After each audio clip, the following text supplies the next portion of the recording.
Well, we had a bit of an adventure.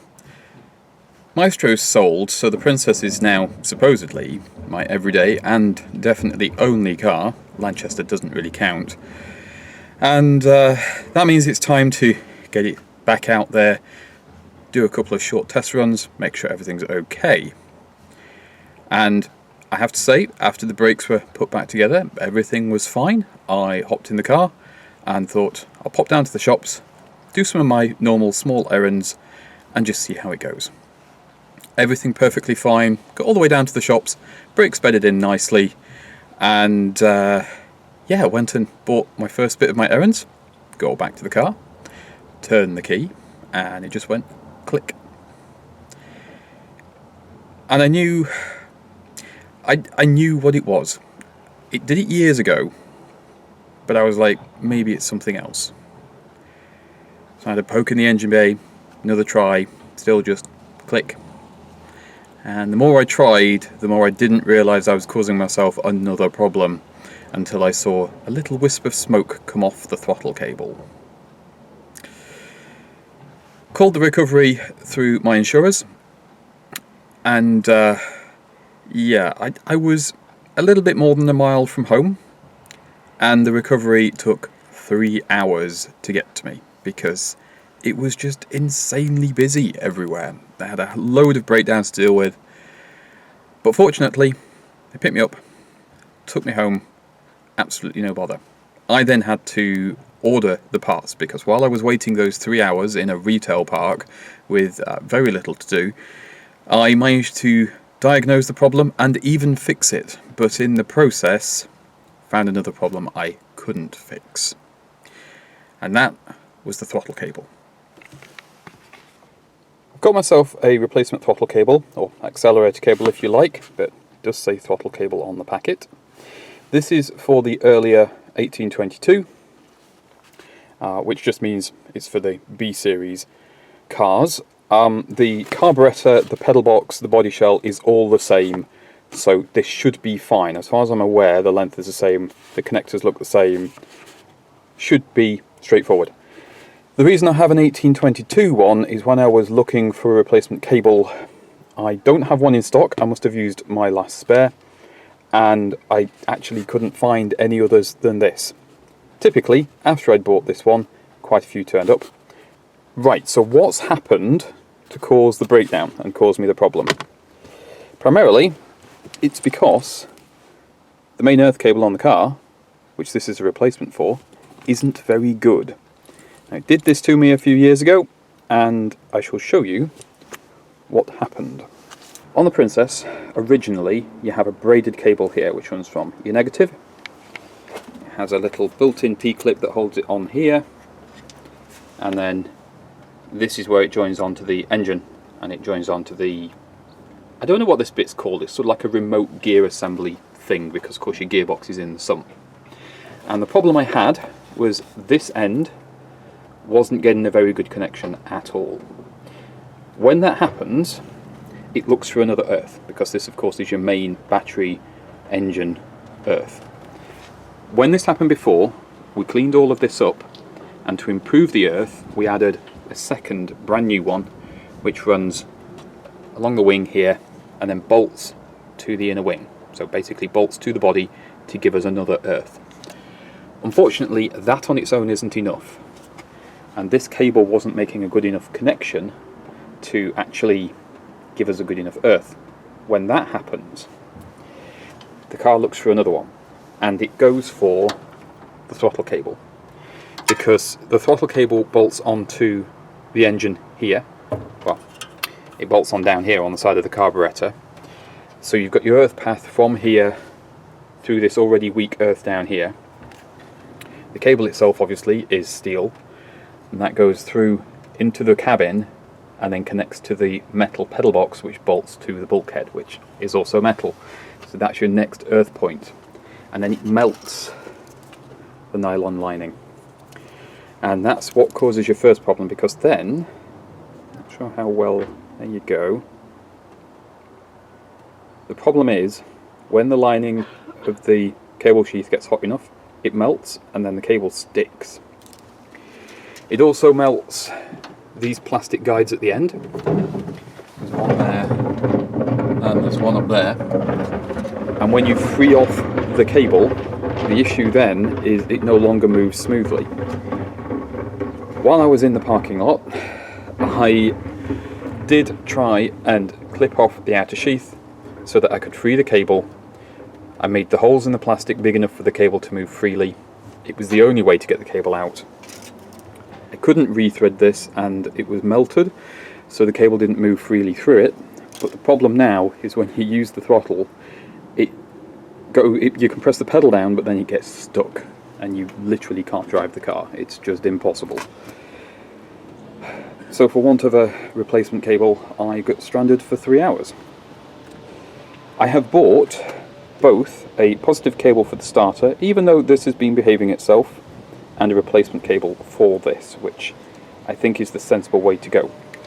The only issue I have with the positive is this is the main wiring loom of the car, and I'm going to have to reuse this because I don't have any way to remake this connection. So I'm just hoping this bolt goes through the new battery clamp. And the wire here is for a relay down there, which I can't remember what it's for. It's either headlights or horn. I'm not sure off the top of my head. But yeah, it's not a bad job to sort it out. It's just an annoying one. And I really should have known better, and when it was going click I shouldn't have tried so much. I should have just cleaned everything, which is what I did afterwards, and I wouldn't have melted the throttle cable, and then I would have got home. But then maybe I would have gone, oh well, it's alright, and I wouldn't have replaced it, so maybe it's a good thing. I'll do my best to show you what's going on in here. It's kind of tricky to set the camera up. Got the battery disconnected. I've checked the clamps, the new ones, and they do fit the bolt on the wiring harness. That's good.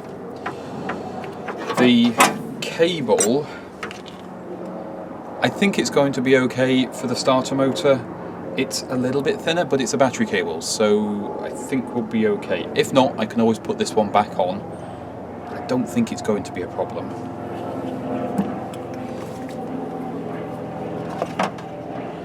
There are 8mm sockets on these for the eyelet end, and obviously standard battery clamps up at the top, and it's all very fiddly. Now the braided earth cable here has a screw just next to the expansion bottle, which holds the cable up and holds the expansion bottle up, so I'll knock that out.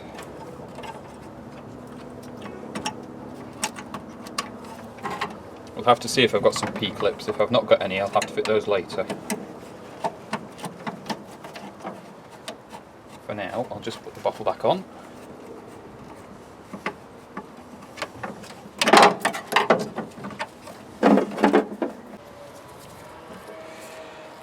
I remember to go and put some gloves on. I did buy them specifically for these kind of jobs.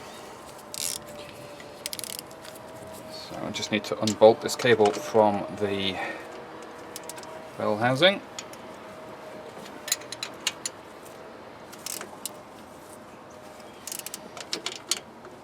Right, it's a nut and bolt on this one.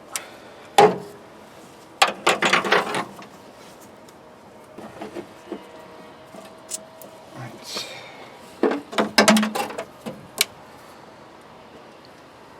And that's the old braided cable removed. It doesn't look particularly damaged, as if there's anything wrong with it, but it's clearly not doing what it should be doing. So this is the nut and bolt, and that comes out of that hole there. Now I have to assume that this is correct. This is how the car was when I got it. It's how it's always been. If you know better, do let me know, but that's how it's been. So we now need to connect the new cable there to this one. I just need to knock out the old nut and bolt there. This is nice and clean. Post on the battery is nice and clean. Obviously the new eyelet this end is nice and clean. I'm going to give this a bit of a scrub before we connect everything, and like I say, I will get a P-clip for joining on here. I don't believe this is part of the earth point system. I know that the clip on the old braided cable is metal to this bracket. This bracket's painted, so I don't think that's part of it, but we'll find out. One minor issue I have, and it is a minor one, I've just had to reroute this around the front of the battery because these clamps are a slightly different design to the other ones, and I'm just having to file off some of the casting on this one. It's got a bit of a step in it, because when I feed those two together, you can see it doesn't quite butt up properly, and that's just because this little lip here on the clamp has just got a bit of a ridge from when it was cast. So I'm just using a small modelling file, and I'm just going to very carefully take that back. That means then that when you tighten this up, it doesn't twist this cable. It all locks together nicely. A little bit of hand filing later, and we do have a nice snug fit. A bit tricky to do one-handed. I thought it best to take it off the clamp side rather than the nubbin on the wiring, because this is probably going to be the harder one to replace than the clamp is. But that will be the starter cable. For the earth cable, I've brought this round and again slightly rerouted things to make everything fit with these clamps. The cable goes down here, underneath there, and then to the point here, which I've also scrubbed with a wire brush to get it as clean as I possibly can. There's not really a desperate need to have the P-clip. There's no moving parts down here, and it's not really going to be under any stress. So short term, this will be okay, but I will eventually put a P-clip in here just to keep everything nice and stable. It takes a bit of stress off the end points, which might move because, well, they just might. Next up, I'm just going to unbolt this one down here so that we can remove this cable.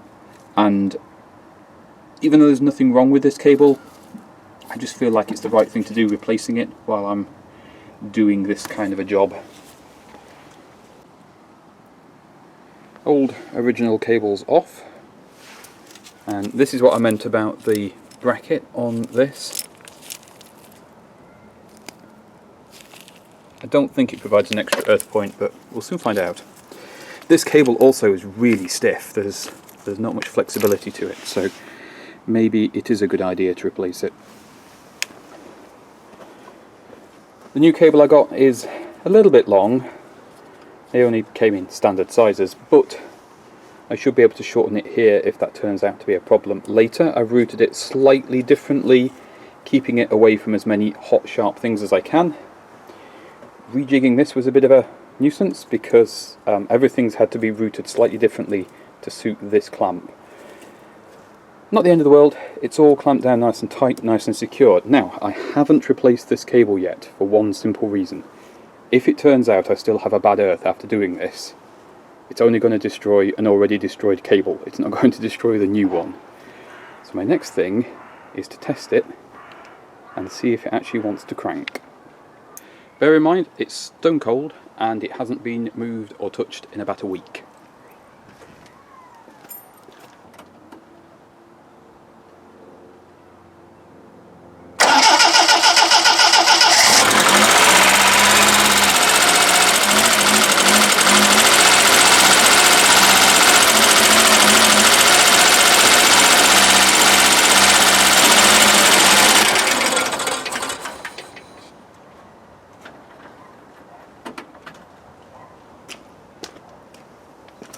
Okay, a lot of drama, but well, that was quite dramatic, as it can be sometimes if I'm not sat in the driver's seat operating the choke, getting everything warmed up properly.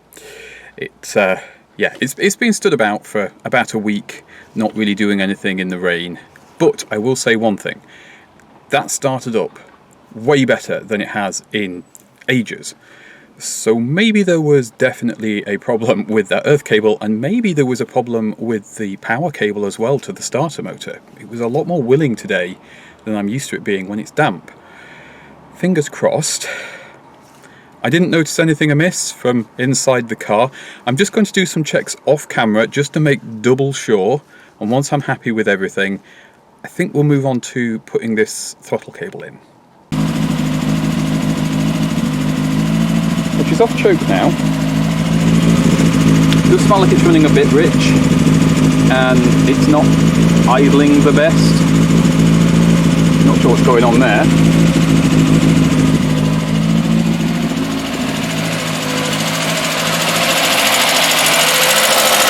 One thing I did notice is the fuel filter here. One is definitely ready replacement, but sometimes there's air bubbles coming up through the fuel pipe, which isn't good. I'm not sure what's causing that. So that's something to investigate.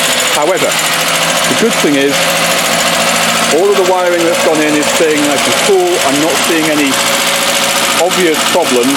This does sound terrible on camera. It doesn't sound this bad in person. You'll just have to trust me. Yeah. Let's get this off. I think the throttle is... yeah. Throttle is slightly open, so it should idle more down here. So this throttle cable is actually slightly stuck. This is part of the problem.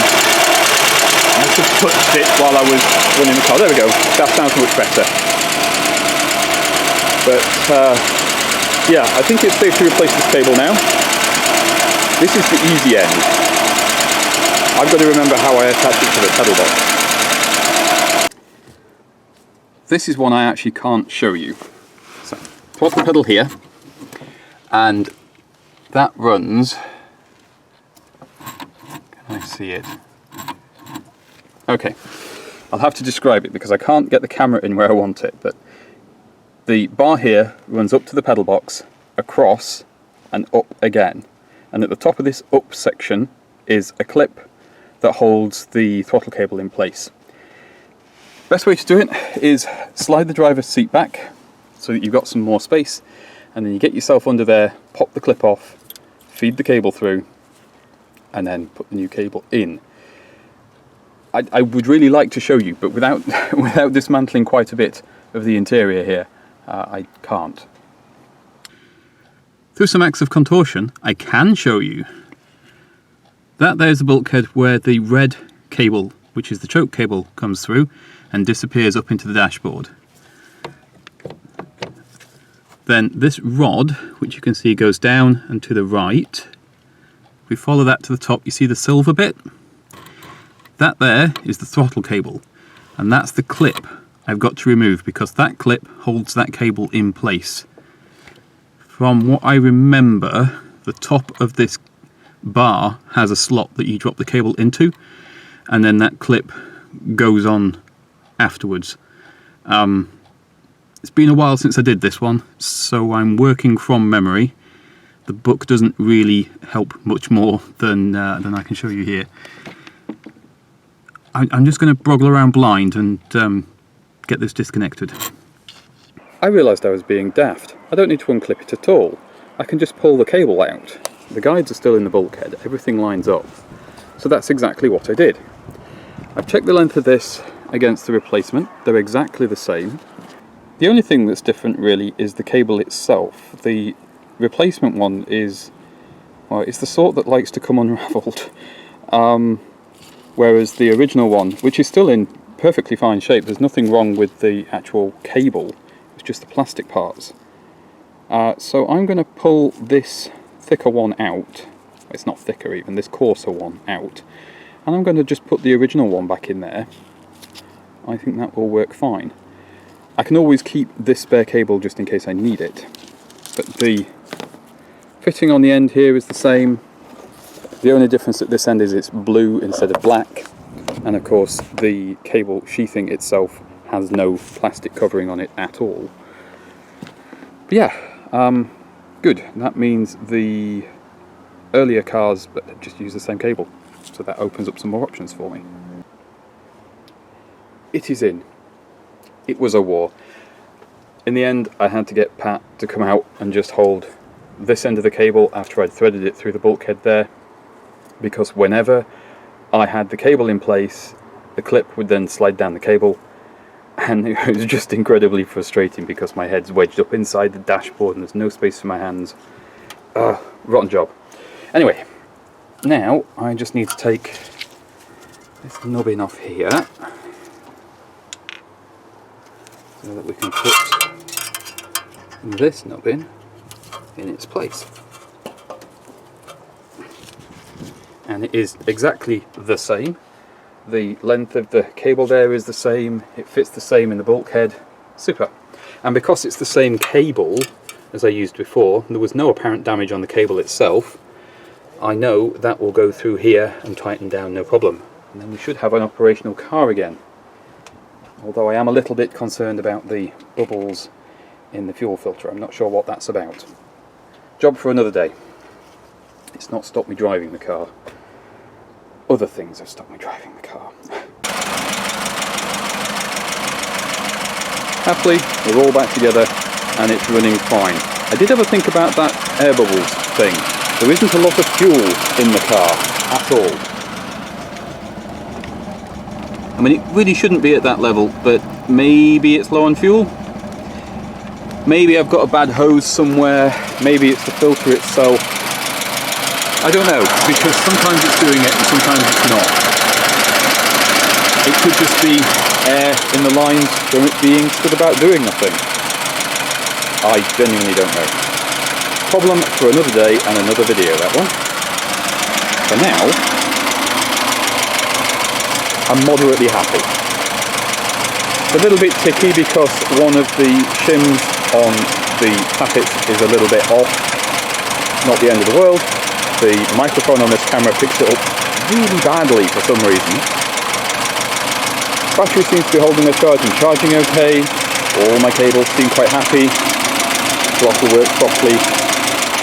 It's hunting a little bit, and I'm wondering if that's related to this air in the fuel. Because doing anything with the distributor and the carburetor doesn't really change it, apart from, you know, it'll advance or retard your timing, it'll rich or weaken the mixture, but the actual sort of that stumbliness that it's got, that doesn't really go away. Once the car's warmed up, it's a lot better. So again, maybe there's something heat related causing it. Maybe a clamp somewhere's a little bit loose. I genuinely don't know. I can't see any fuel leaks anywhere. I'll do some research and we'll find out. For now, I'm happy she's mobile again. We'll get some fresh fuel in and hopefully she behaves.